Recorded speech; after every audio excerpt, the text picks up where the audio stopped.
episode of Women, Sex, God, Power, a podcast where we are exploring topics such as feminine liberation, the reclamation of the way of the matriarchal woman, matriarchal leadership, dark feminine consciousness, and also the priestess path. What it means to walk through this world as the witch, the seer, the oracle, the mystic, all of the archetypal feminine figures that have been vilified and that we need to call back into our consciousness and our way of life and society at this time. Before I begin this episode, I want to mention quickly that I will be launching my High Temple of the Priestess membership. This is the very first membership that I have launched in my business. It consists of 90 plus teachings on matriarchal practices, ritual, feminine leadership in the age of Aquarius, working with elemental magic, working with ancestors, working with the goddesses to initiate yourself into the most empowered version of your life, to bring in the change, the money, the resources, the connections through ritual, through practice, through becoming a fully self-autonomous and self-led woman. No long-term commitments are required for this membership, no big financial investments. I've created it specifically because I know that there are a lot of women in my community who are struggling financially in this economy, and I want to make sure that these teachings are accessible to you. So you don't need to get on an inquiry call with me. You can enroll straight away the moment that I launch this membership, and then you can choose if you want to commit to the monthly payments or if you want to cancel anytime. It's entirely up to you. If you want to be personally notified once I release this membership, then please go to the show notes either now or at the end of this episode to sign up to the waitlist, and I will personally notify you. On today's episode, we are talking about what it actually looks like to work with dark goddesses, dark feminine consciousness, the consciousness that exists in the universe as the most potent and powerful and initiative force that a woman could possibly activate or bring into her life or integrate into her daily life. And particularly at this time on our planet, we desperately, desperately need it. Dark feminine consciousness, as you know, is also the energy that has been vilified and shunned and suppressed and buried, and that we as women have exiled into our depths because we have been institutionalized and conditioned to be very afraid of this power, because we hold memory as women who carry the consciousness of a witch, the priestess, the channeler, the oracle. What happened to women in previous times in our humanity who were witches, powerful priestesses, and worked with magic, and specifically worked with this dark feminine consciousness. When I talk about dark feminine power, I'm talking about the wild, intelligent, intuitive, resourced, all-encompassing, self-organizing, self-led essence that exists within all women, that enables you to exist in your fullest form, in your fullest range. And at the moment on our earth, it is still a suppressed consciousness. And when it is suppressed within us, we as women can really struggle to advocate for ourselves, struggle to speak up, struggle to be seen and witnessed in the world, in our work as leaders, as women who are powerful and autonomous and radiant as well, right? Who are comfortable with our beauty, with our sexuality, comfortable with being seen as beautiful, being seen as intelligent and wild and a force that cannot be controlled. We as women have very intelligently and understandably buried it within our being because we are so accustomed to experiencing hostility and aggression from people when we choose to embody the expressions of the dark goddess, embody expressions of that wild, dark intelligence. What do I actually mean when I say dark intelligence? I mean the energy that will not tolerate any form of illusion, delusion, control, any force outside of her or within her that is attempting to suppress or limit her expression. So as women, when we begin to awaken that dark feminine conscious and dark goddess power inside of us, we begin to recognize that there is actually no force outside of us that can control or suppress our life force, our voice, our creative expression. There is no force that has any control or power over the way that we choose to show up in our life, choose to create, choose to love who we choose to love, how much power and autonomy and success we choose to, manifest in our life, but with the intention of liberating not just ourselves, also many others. So this is about becoming a self-governing and self-initiating woman, recognizing that in spite of the fact that, yes, we live in a world where there are these limitations, there are these physical structures and limitations in our time, space, reality, suppressive political forces, oppressive men, oppressive ideologies, oppressive collective thought forms, systems, energies that unfortunately tend to manifest through most humans because most humans are under a spell on our earth.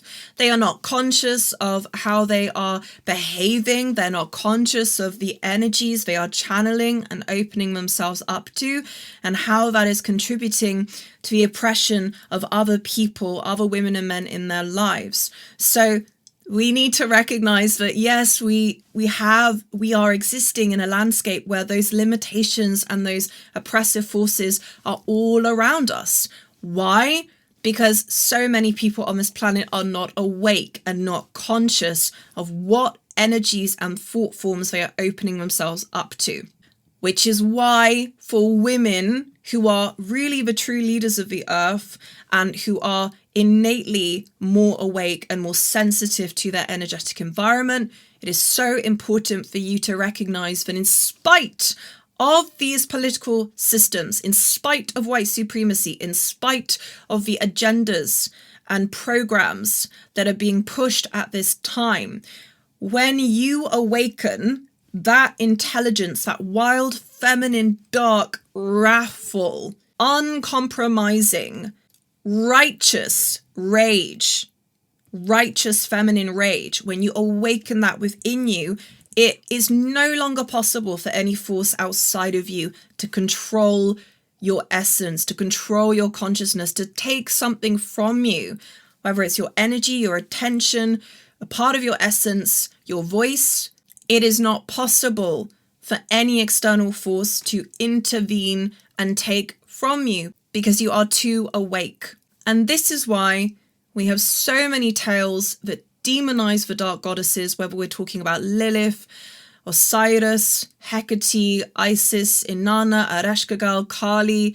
We have a lot of tales, particularly with Lilith, that demonize the expression of the dark goddess, of the dark feminine, because when a woman activates that energy inside of her, she becomes too awake, too intelligent, too discerning, too refined in her understanding of what is playing out around her, to have her consciousness and her awareness hijacked. So a woman in her dark feminine power is the all-seeing, all-knowing, all-feeling, fully activated, awake. Wakefulness, right? There's a wakefulness that you carry yourself with through the world. That is the energy that's being suppressed within women. They don't want you to embody it. They don't want you to believe that it's possible for you to exist with your senses fully switched on. They don't want you to believe in your manifestation power, that you have an unlimited capacity to manifest heaven here on earth. They don't want you to believe that, and they don't want you to have access. The powers that be, they don't want you to have access to this consciousness because they know how transformative it is. So dark goddesses, the dark goddesses that I've mentioned, Kali, Hecate, Hathor, Isis, these are archetypal energies that exist inside of every single woman. They are not just mythological beings that are carved into tomb paintings or depicted in tales and stories.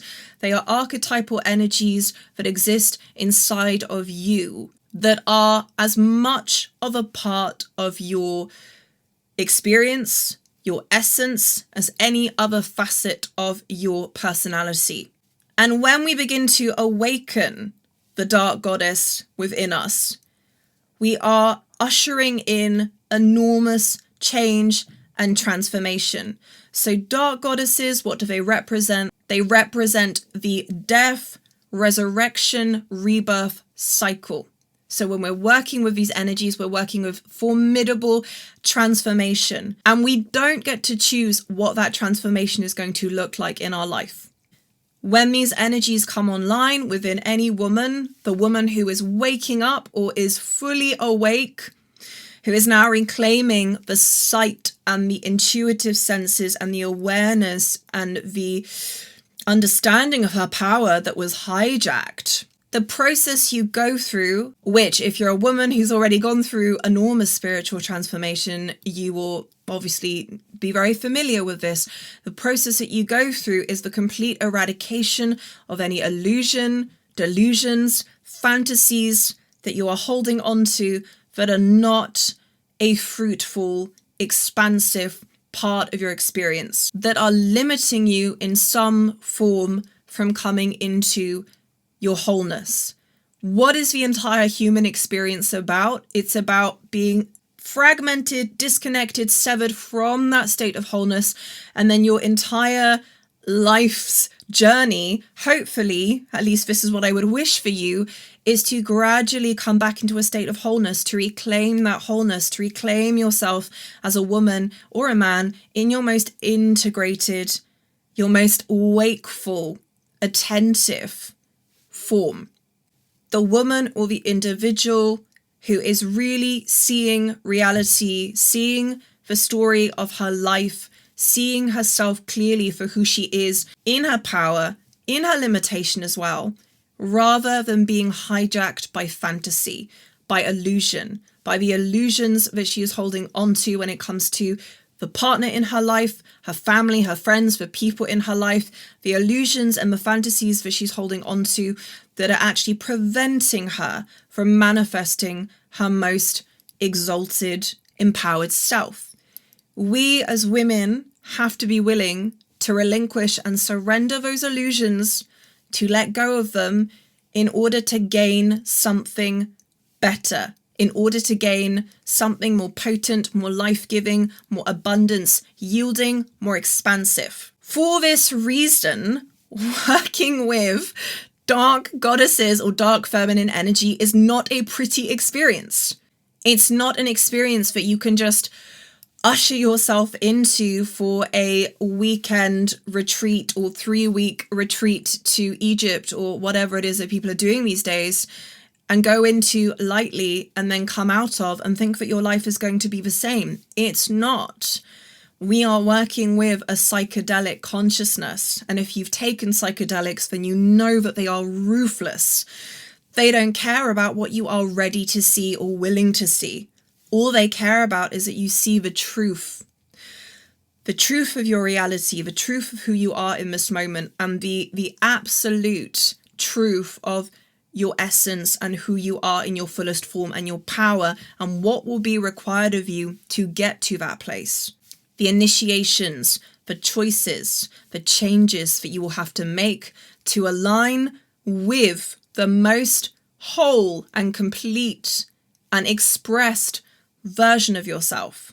So when we are working with these archetypal energies, when we're working with the dark goddesses, we are working with permanent change and transformation. What are you willing to give over? What attachments, what identities, what delusions are you ready to let go of and give over, sacrifice in exchange to gain the world? What does gaining the world mean? It means gaining the fullness of who you are. It means gaining absolute peace.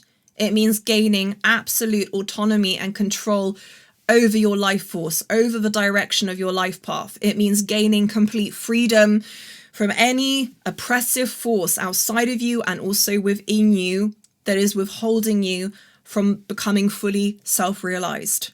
Gaining the world doesn't necessarily mean having unlimited wealth or having great fame. It means becoming a fully self-realized, self-sovereign woman.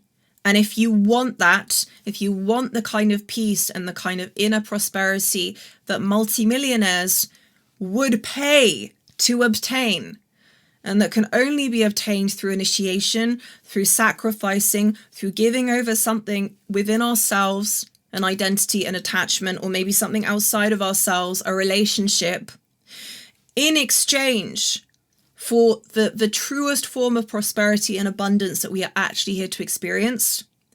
If you want to gain the world, whatever the world is to you, then what you will be asked in working with dark feminine energy is to sacrifice, to give over a part of yourself that is no longer fruitful, that you cannot carry into the next chapter of your existence, in exchange for growing into a fuller, more self-autonomous, more empowered, more liberated, more prosperous, free woman.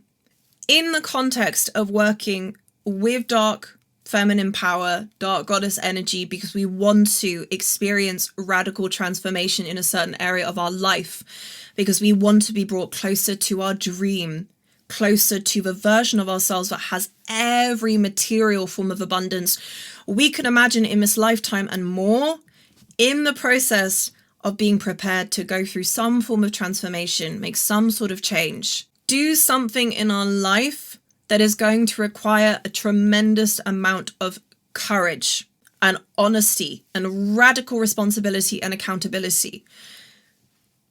You don't get, in that process, you do not get to choose which part of your life is going to transform. The part of your life that will be transformed is whatever needs to transform for you to gain the material abundance that you desire. This is where most women, most people stunt their growth, panic, start clinging to the reality, the familiarity, the people, the circumstances that they are actually asking to be liberated from, that their soul wants to be liberated from. This is when women start to sabotage their own growth. You are asking for transformation, you're asking for radical change, but you don't get to decide what part of your life is going to change in order to get to the next step, and then the next step and the next step. So in the process of working with this dark goddess power, this dark feminine energy, the consciousness and the intelligence inside of you, remember, that cannot stand illusion or delusion. The delusions that you create, the delusions that other people in your life have created, the mass delusion that we live inside of as a collective consciousness, as a culture. If you're working with that type of consciousness, then you don't get to decide or pick and choose where that change and transformation is going to happen in your life. Very much like a psychedelic experience, that intelligence is going to usher its way, more like bulldoze its way into your life and bring about the necessary destruction, the necessary change in order to get you to the next step. In this particular time with the particular astrological transits as well, that we are now under the under the authority of, to a certain extent, I would say, the biggest test and the biggest challenge for every individual right now is how willing are you to recognize what is not working, what needs that transformation, that movement, that resurrection, or that radical change in order to get to the version of your life or the version of the world that you desperately desire. How willing are you to see reality for what it is? Because until we see it for what it is, and frankly, we're not being given a choice at this time, but until we see it for what it is, we cannot experience a better world. We cannot experience the utopia, the dream, the individual dream, personal dream, the collective dream that the many of us at this time, particularly people of color, particularly people who are not benefiting from white supremacy or white hierarchy in any shape or form, how willing are you to see the reality of your life and the reality of the world for what it is and to respond appropriately? Responding appropriately means, okay, what are the changes that I need to make in my life at this time? What has now become a non-negotiable matter? So the things a year ago that you might have been entertaining changing, that you might have been considering making a radical change with, at this time now in 2026, you don't have a choice anymore. Whether you like it or not, you are going to be ushered towards radical transformation, whether you like it or not. So the theme of this time is, if you don't do it now, you're gonna have to do it later. And the longer that you wait, the harder things are going to get. I'm not saying that to scare you. Every single piece of wisdom, every single conversation that we have on here, I say conversation, although it's basically me just yelling at you, but every single conversation that I, open up to my audience and bring onto this podcast is a conversation that I've had to have with myself about my own choices, about where I'm not being wakeful in my own life, where I'm still settling, where I'm still negotiating, where there's not even any option to negotiate anymore. Because there are some conversations that can no longer be had. You've already had them. Did it make any difference? Did the person change their behavior? Did you see any change? Has the relationship improved? No. So there are certain conversations that simply cannot be had, are not meant to be had, because you are meant to now make the choice, make the decision to move, to change, to initiate. And I speak about dark feminine consciousness and dark feminine energy, the energy that has been most suppressed within the vast majority of women on this planet, because this is the self-initiating energy. This is you recognizing that no one else is coming to change your life. No one else is coming to save you, to give you that advice. You have to make this decision for yourself. All of the encouragement, all of the guidance, all of the tarot card readers, all of the psychics in the world can tell you over and over and over again, if you make this choice for yourself, if you choose to believe in yourself and trust your path, this is what you're going to win on the other side of this decision. You can get that confirmation from 100 different psychics. Believe me, I have gone through this process. But if you don't choose to make that choice for yourself, whatever that change that you need to initiate in your life currently is, then nothing is going to change, because only you can do this. Only you can do this.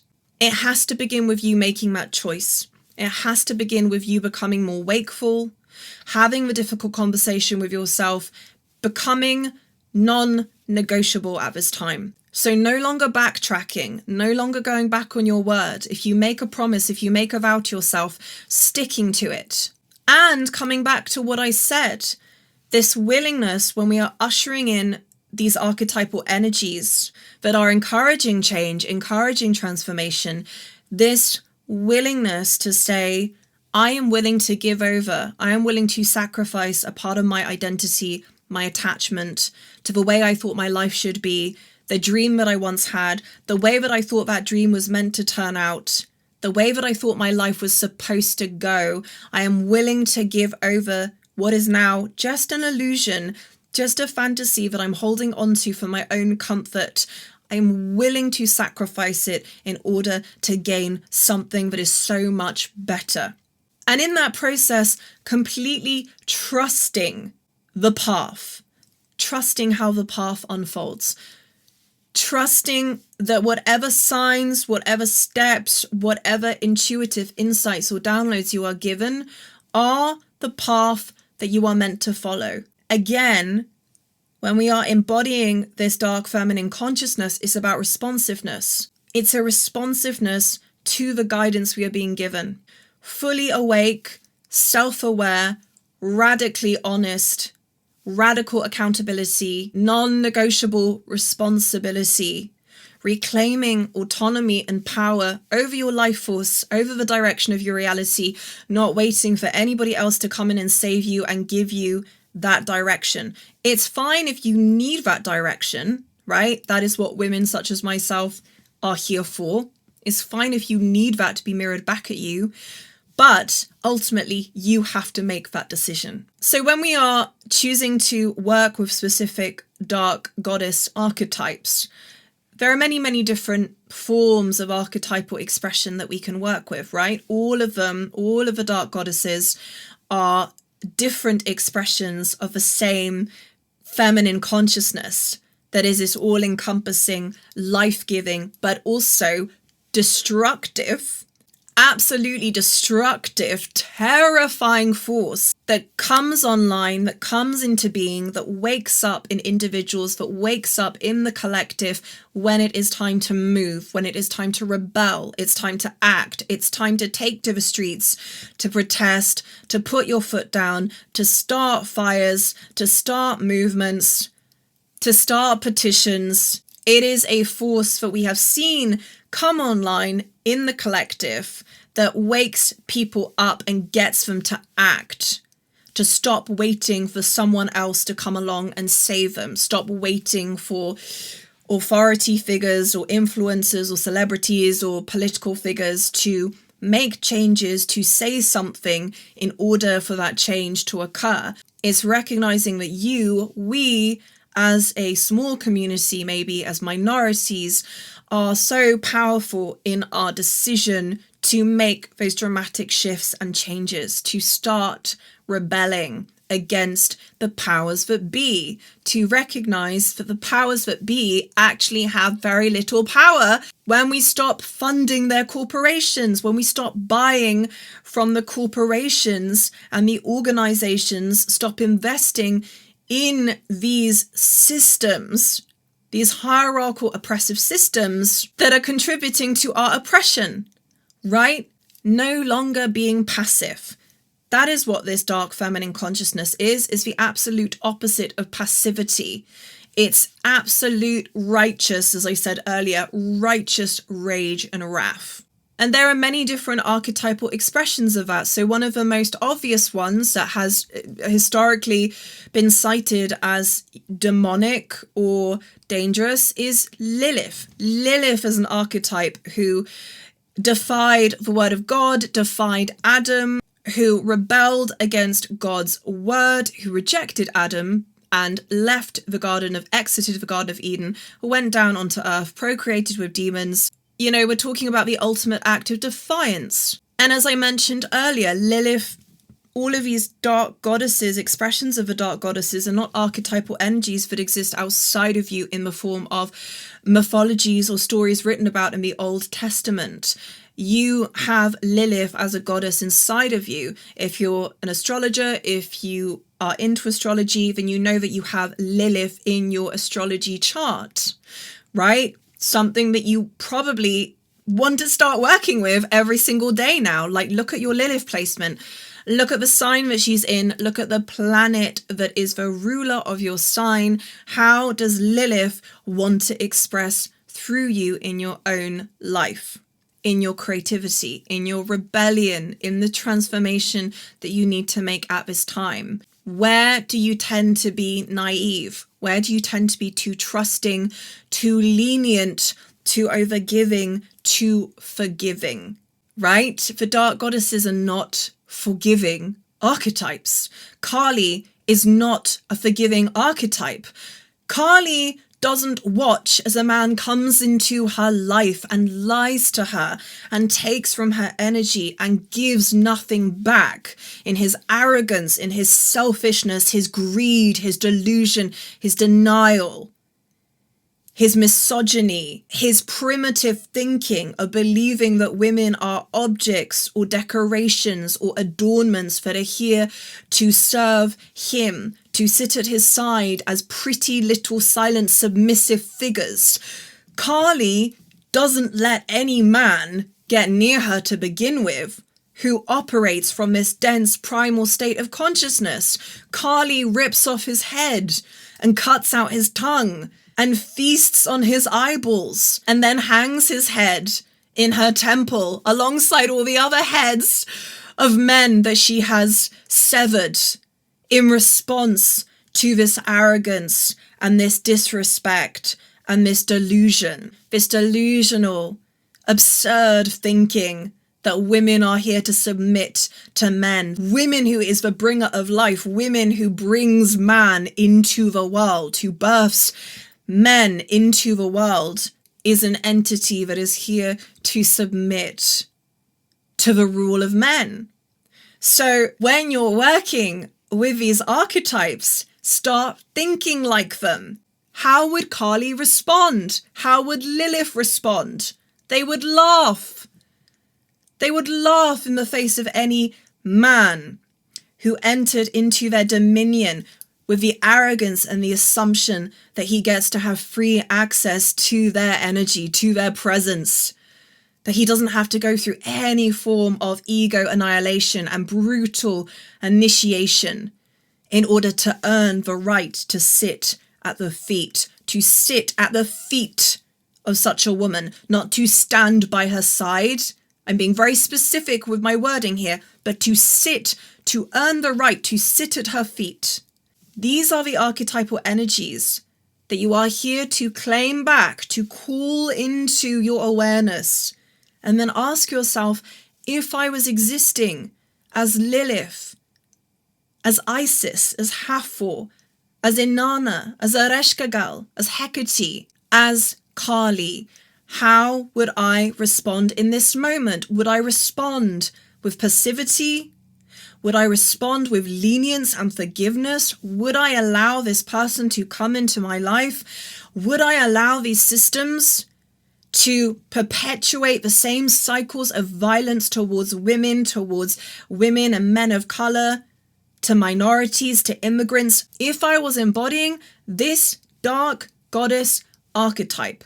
If I was sitting on the throne of her consciousness, would I respond with passivity? Would I respond with making excuses? Or would I want to take to the streets and scream in the faces of the men who are perpetuating and upholding these systems? White supremacy, racism, sex trafficking, child rape.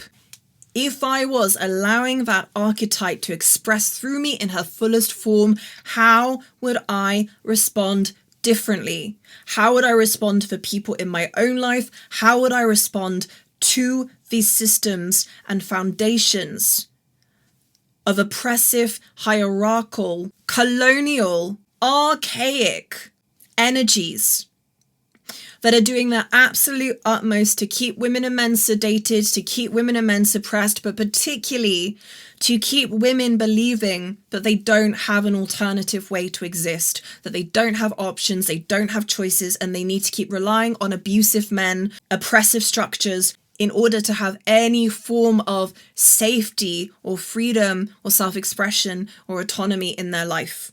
So if you're a woman who struggles to self-initiate, who struggles to trust her inner voice, to trust her intuition, to be led by that, who is a little bit too over-reliant or dependent on external forces, on authority figures, on the men in her life, these are the archetypes that I want you to start working with. I want you to start calling them into your consciousness.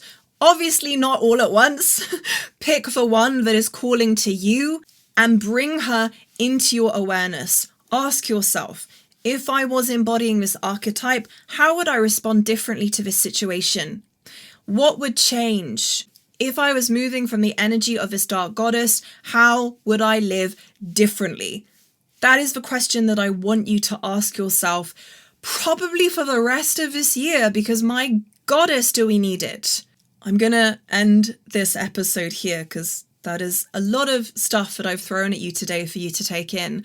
If you have any comments that you would like to, or questions that you would like to leave about this episode, please feel free to leave them in the comment section below this episode. And as I mentioned before, a lot of the work that we are doing inside the High Temple of the Priestess membership is revolving around awakening these goddesses, awakening these archetypal energies, becoming a self-initiating, self-led, wholly autonomous woman who is able to bring in the resources, to bring in the change and the transformation that is needed at this time to align her with the highest, most self-fulfilled and self-realized version of herself. So make sure that you visit the show notes and join the waitlist now. If you're a woman who's also interested in one-to-one mentoring and you want to do some of this work inside a personalized container, a quick reminder that my Priestess Mentorship is going to be available for, January, we're end of January now. It's going to be available for the next 2 months only. So this is a mentorship I release once a year. And after the 28th of March, I will not be bringing it back again. The format of this mentorship is that you get to chat to me, text me, voice note me every single day for 30 days, where I will take you through a guided process of beginning to bring some of these archetypal energies online. This mentorship is also for women who want to launch their business, who want to launch their creative career, start monetizing their work, who want both the practical foundation and structure, as well as the emotional support to start setting up those foundations to magnetize money, to bring in clients. So this is who this mentorship is for. If you're a feminine leader, a spiritual leader, an artist, a creative, this is for you. You can go to the show notes, you can book in an inquiry call, you can speak to me for 10 minutes. These calls are very light-hearted, there's no pressure, there's no expectation. This is an opportunity for you to get to see if I am the right person for you to work with when it comes to launching your creative vision, your business, monetizing your work, stepping into your power over the coming year. So you can book in a free inquiry call if you feel called to this work. Remember that this Priestess Mentorship is only available until March the 28th. I really hope you enjoyed today's episode. Please don't forget to follow the podcast via the Spotify app and share it with a woman who might need to hear this. And please don't forget to rate the show as well. And I will see you next time.